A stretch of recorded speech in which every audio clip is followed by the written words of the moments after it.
Na terceira sessão, ele vai fazer a transição da metafísica dos costumes para a crítica da razão prática pura. Conforme enunciado na segunda sessão, Kant procurará apresentar os traços principais da possibilidade sintética a priori do seu princípio da moralidade, isto é, do imperativo categórico. A validade objetiva de um juízo sintético a priori, como ele próprio enuncia em sua crítica da razão pura, necessita de uma dedução transcendental, onde deverá ser apresentado um terceiro elemento que une de forma necessária outros dois que não estejam em relação de conectividade. Esse terceiro elemento não pode ser derivado da experiência, mas sim constituir a condição de possibilidade da experiência para que o juízo seja válido. Na segunda seção, Kant faz essa dedução transcendental com o imperativo categórico, que une a vontade à ação humana. Porém, ele desenvolve analiticamente essa conexão, promovendo a transição da filosofia moral comum para a metafísica dos costumes. Na terceira seção, pretendendo fazer a transição da metafísica dos costumes para uma crítica da razão prática pura, Kant realiza a dedução transcendental, estabelecendo a liberdade como condição de possibilidade que daria objetividade a uma ligação necessária entre a lei moral, imperativo categórico, e a autonomia da vontade. Estabelecer a liberdade como condição de possibilidade de uma vontade autônoma que cumpre uma lei universal possibilita o juízo sintético a priori, que Kant estaria fundamentando nessa terceira seção. Kant começa conceituando a liberdade como conceito-chave para a explicação da autonomia da vontade. Define vontade como uma espécie de causalidade dos seres vivos, enquanto racionais, e liberdade como a propriedade dessa causalidade na medida em que ela é eficiente. A liberdade seria, então, a propriedade que caracteriza a vontade humana em sua eficiência. Quanto mais eficiente é a vontade humana, isto é, quanto mais a vontade humana pode determinar-se a si própria, mais contém em si a propriedade e o exercício da liberdade. Quanto mais a vontade é autônoma, mais liberdade a caracteriza. Kant lembra que nem sempre a vontade é eficiente, isto é, pode ser satisfeita em toda sua determinação. E se isso ocorre, é porque não há liberdade participando de sua propriedade. Só é eficiente a vontade que tem em suas propriedades a liberdade. A vontade eficiente é a vontade que goza da autonomia para se estabelecer e está em conformidade com o imperativo categórico, cuja base tem o princípio supremo da moralidade vivido no reino dos fins. Kant teme estar diante de um ciclo vicioso em seu raciocínio, pois o terceiro termo, o qual pretende fazer síntese do seu juízo, a saber, a liberdade, como síntese entre a vontade autônoma e o imperativo categórico, está contida em um dos termos, autonomia, logo tornando-o analítico e não sintético. Kant enfrenta essa circularidade, estabelecendo que ela seja resolvida se nós, ao nos pensarmos como causa eficiente, a priori através da liberdade, pudermos adotar um ponto de vista diverso de quando nos representamos através de nossas ações,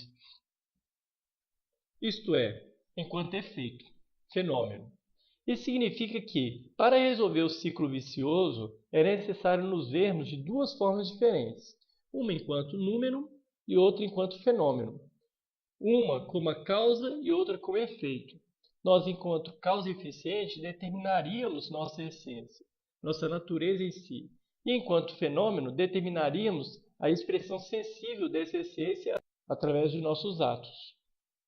Kant, porém, alerta que a coisa em si é impossível ser conhecida.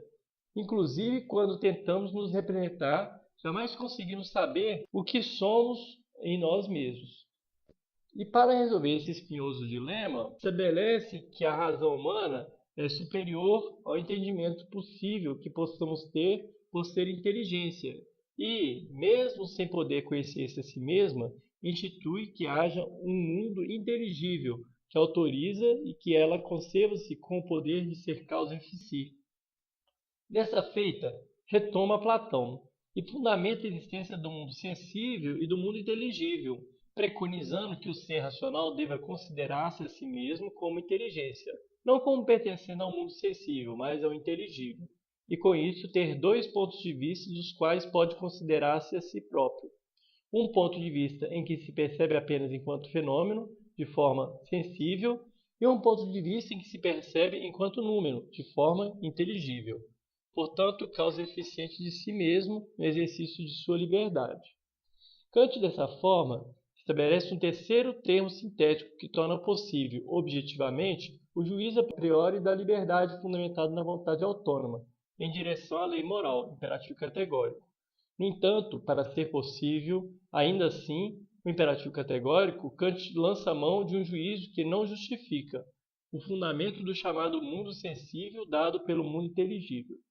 Somente através da superioridade do mundo inteligível, portanto, sendo ele fundamentado no mundo sensível, é que, nos entendendo como inteligência, é que nos entenderemos e consideraremos as leis do mundo inteligível como imperativos para as nossas ações. Segundo Kant, somente assim é possível o imperativo categórico, já que a ideia de liberdade faz de nós mesmos, do mundo inteligível, na medida em que somos capazes de nos autodeterminarmos ao vermos como a causa eficiente de nós mesmos. Assim, Kant representa esse dever categórico como um juízo sintético a priori, pois, sobre minha vontade afetada por apetites sensíveis, sobrevém a ideia dessa mesma vontade, mas como pertencente ao mundo inteligível pura prática por si mesmo. E acrescenta: o dever moral é, pois, um querer próprio necessário, seu como membro de um mundo inteligível, só sendo pensado por ele como dever à medida que ele se considera simultaneamente membro de um mundo sensível. Kant, antes de suas considerações finais, discorre sobre o limite extremo de toda filosofia prática, recorrendo à aparente contradição entre liberdade, com sua determinação da vontade enquanto causa eficiente do mundo inteligível, e enquanto fenômeno regido por leis naturais do mundo sensível. Resolve, pois, essa contradição através de uma petição de princípio que estabelece uma dialética da razão em relação à vontade, a qual, ao invés de colocar a liberdade como condição racional em oposição à necessidade natural, estabelece a convivência pacífica entre dois pontos de vista, julgando naturalmente a natureza racional humana, consciente de sua inteligência e, portanto, participando do mundo inteligível. No entanto, Kant explica justamente por pensar ter resolvido a contradição que não seria esse limite extremo da filosofia prática. Sua petição de princípio, que estabelece o mundo inteligível superior ao sensível e todas as coisas em si pertencentes ao mundo inteligível, e portanto o verdadeiro eu do homem pertence a esse mundo, faria com que automaticamente a vontade humana se voltasse para superar suas inclinações sensíveis em direção às leis que regem o mundo que fundamenta a realidade, o inteligível. O limite, então, da razão prática estaria em sua pretensão de, ao invés de apenas submeter-se à lei moral através do exercício de sua liberdade, percebendo-se como inteligência no mundo inteligível, quisesse adentrar esse mundo por intuição, coisa que ultrapassaria seu limite. Para Kant, o conceito de um mundo inteligível é apenas um ponto de vista em que a razão se vê forçada a tomar além dos fenômenos para julgar-se a si mesmo como prática, a fim de afirmar a consciência de si mesma enquanto inteligência e livremente constituída como causa eficiente de sua vontade. Ainda antes de sua conclusão final, Kant parece render-se à impossibilidade de explicar a liberdade da vontade, assim como a impossibilidade de descobrir como se dá o interesse humano pelas leis morais. E aceita o suposto fato de que seja uma tendência natural nossa, denominada sentimento moral. Para Kant, esse sentimento moral é um efeito subjetivo que a lei exerceria sobre a vontade, cujos fundamentos objetivos somente a razão poderia fornecer. Mas caberia aqui um questionamento que solicitaria de Kant um juízo sintético a priori, para fazer a conexão entre esse sentimento moral e a lei. Isto é, como que objetivamente se dá as condições de possibilidade da lei suscitar esse sentimento moral? Kant responde que somente uma faculdade da razão, que inspire um sentimento de prazer, poderia fazer um ser, ao mesmo tempo racional e afetado pelos sentidos, desejar aquilo que só a razão pura inspiraria. E assim, abre mão do juízo sintético a priori, que explicaria e nos daria conhecimento dessa causa. Ele justifica dizendo que seria impossível compreender a priori uma espécie tão especial de causalidade que faça com que o pensamento engendre uma sensação de prazer que direcione a vontade humana para o dever. Para salvar-se dessa possível lacuna, Kant recorre mais uma vez à fundamentação da possibilidade do imperativo categórico, indicando mais uma vez o pressuposto que deve ser assumido, a liberdade. Esse pressuposto seria suficiente para a razão prática se direcionar para o cumprimento da lei, mas admite que a própria liberdade, enquanto pressuposto, jamais deixará de perceber por nenhuma razão humana. Nas considerações finais, Kant justifica o impasse a que chegou, dizendo que não se trata de uma falha na tentativa de dedução do princípio supremo da moralidade, mas de uma constatação da limitação natural da razão, em não conseguir tornar concebível de forma pura uma lei prática incondicionada. No entanto, para a razão prática, a necessidade absoluta da causa suprema vai até seu limite, que é uma das leis das ações de um ser racional como tal. A razão pura só conseguiria chegar à necessidade absoluta da causa se recorresse a uma condição, e com condição ficaria comprometido o pressuposto necessário da liberdade.